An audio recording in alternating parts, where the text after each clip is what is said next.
Another in our series of watching our favorite Looney Tunes because of Warner Brothers wanting to sell it stupidly. We just watched What's Opera, Doc? And wow. Just wow. 1957 classic. I loved... It won an Academy Award that year for Best Animated Short. Right? It was that good. I like it and all that, and you know, Bugs Bunny's great, and Fudd is the Fudd, and it's funny, but I love the set design. Yes. It reminded me so much of Samurai Jack. Yeah. And it was wild. Yeah. And it was just great. I mean, and some of it even was almost Dr. Seuss-ish. Yes. You know, kind of the architecture, the way it looked. Everything was like kind of bent and curved. There were no like straight lines. Yeah. And it was also very operatic. Oh, yeah. I mean, I'm just talking about the set design and the layout. It was wild. No, the backgrounds are just killer in this one. Yeah. They're just so, they're almost, almost. Well, you can tell it's a completely different team because Bugs and Fudd look slightly different. Yeah, it's Chuck Jones. Yeah. It's totally Chuck Jones's style and you can't mistake it because even though they all look the same more or less, there's differences in the style of the artwork between like Isidore Freeling and Robert McKinson and then Chuck Jones. Yeah. They're different. Chuck Jones did the How the Grinch Stole Christmas, you know. Right. And there's a lot of that in there, You can tell. Yeah. Very similar in the way that everything looks. And again, Seussish, you know. Yeah. But it was great because he ends up killing the rabbit. Yeah, he finally kills the rabbit and then it breaks his heart. Yeah. It's like if the Joker killed Batman, what would he do with himself? Right? Yeah. He would just go sane because there'd be nothing to do. You know, that's what he lives for is to chase that rabbit. But yeah, he finally kills it. And then I killed the rabbit. And don't we all know that the chase is most of the fun? Well, yeah. Yeah. I mean, really, yeah. and it's a good analogy there. Like, all right, now I've caught you. Now what? No. Right. Okay. Yeah, we'll go have dinner. Yeah, right. And kids. Okay, yeah, we can do that. Like, what would the coyote do with the roadrunner if he ever caught him? You know? Yeah. Anyway, no, and of course the tagline at the end. Well, what did you expect from an opera? A happy ending, right? It's great, man. It's just one of the best Warner Brothers cartoons ever made, and I like that genius when he was killing the rabbit with that spike. Yeah, he was up in the fucking air completely. Right, up in the air, shoving that spike down that rabbit hole.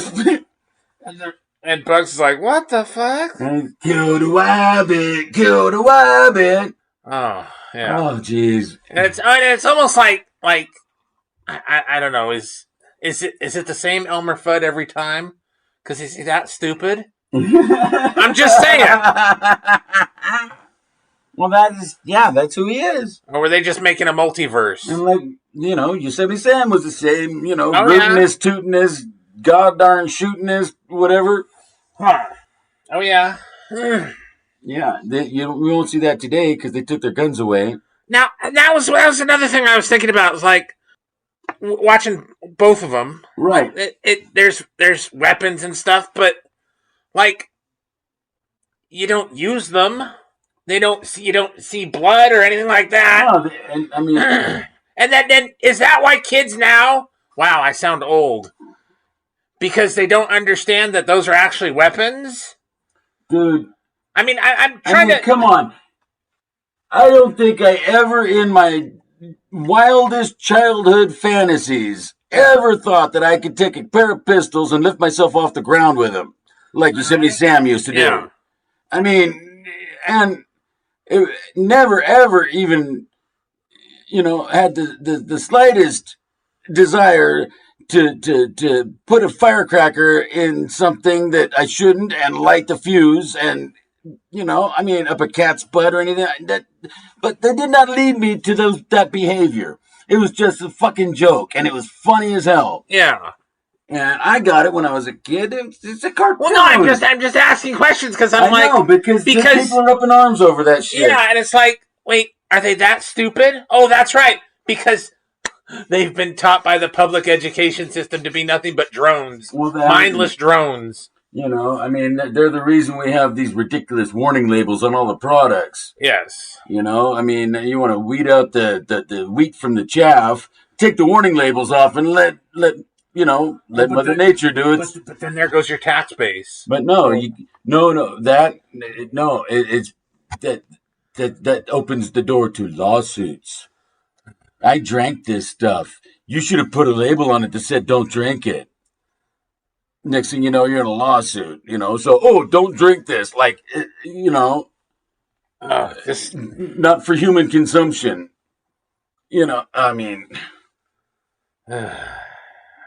So that's where I'm like, are people really that stupid that they can't handle a fucking cartoon from the 50s? Right. And realize it's a cartoon, it's not real? And are their minds so warped? And the violence is actually play acting. There is no bloodshed. Nobody gets hurt. You know, and that's the other thing that they have an issue with, though. Somebody could have an anvil dropped on their head and walk away from it. So what if a little kid was to drop an anvil on their brother's head, dude, and expect him to walk away from that? Hold on, wait. Really? This is that whole seduction of innocence bullshit. Right? Because motherfucking anvils are fucking heavy. Right. And where can you find an anvil anymore? I've never even seen one outside the cartoons when I was a kid. You know, so I take issue with that because it's the government or these unelected people controlling how smart they think you are. Right. Now you can give Daffy Duck a stick of dynamite and it explodes, and all it does is blow his feathers off, and he survives it. Right. It's a cartoon, man. Hey, look, I've seen the War Wagon. I know you don't fuck with dynamite. Right. Jesus Christ. And where's the little kid going to get a stick of dynamite anyway? Oh, well, he might maybe sort of find it somewhere. Well, he was probably fucking around somewhere where he shouldn't have been. And again... you'd have to go out of your way to get your hands on it, you know? And again, natural selection. I'm sorry, guys. Yes, let natural selection do its job. Right? Anyway. But, back to the cartoon.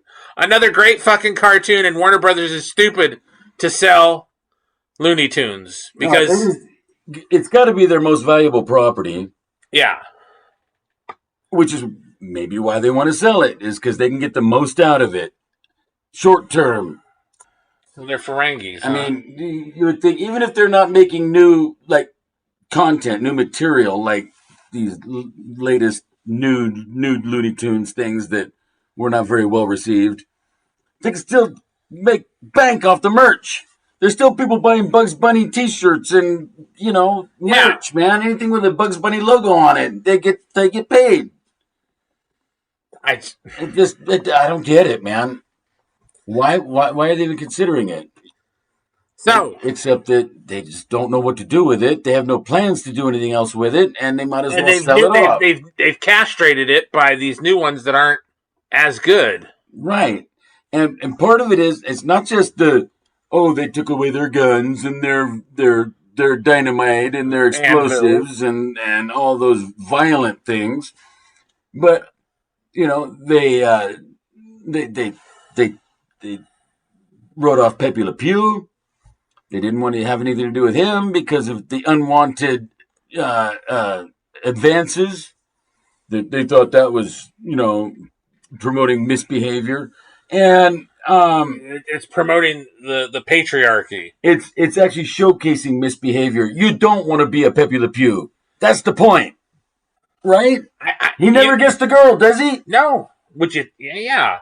You can tell the cat's uncomfortable. And if you're going to be a heel like that, that's what you're going to get. You're going to get slapped. You're going to get scratched. They're going to turn you down, and they're not going to have anything to do with you.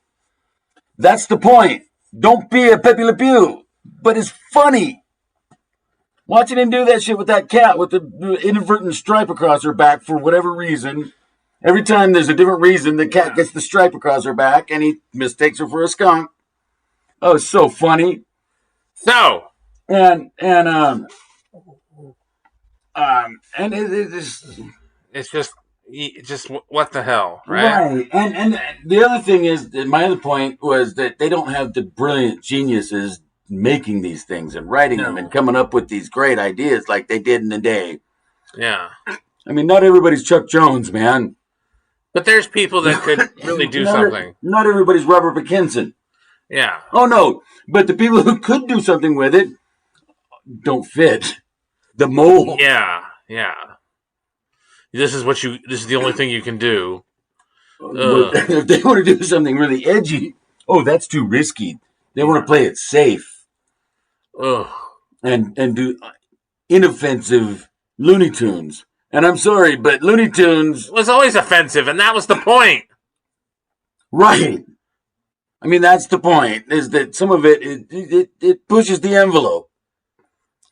The mess is the point. Yes, but I was also, in a day when those things were made for like theatrical release. Yeah, but still to go with a feature film for an adult audience. But it's also escapism. So what's the problem with that? Are people so horrible that because their life sucks, they want everybody else's life to suck too?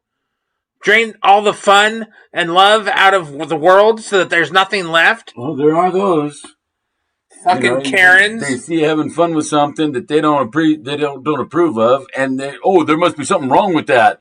We need to do something about it. Fuckers. Because they're having fun with that over there, and they shouldn't be, because I don't like it. Yeah. Really?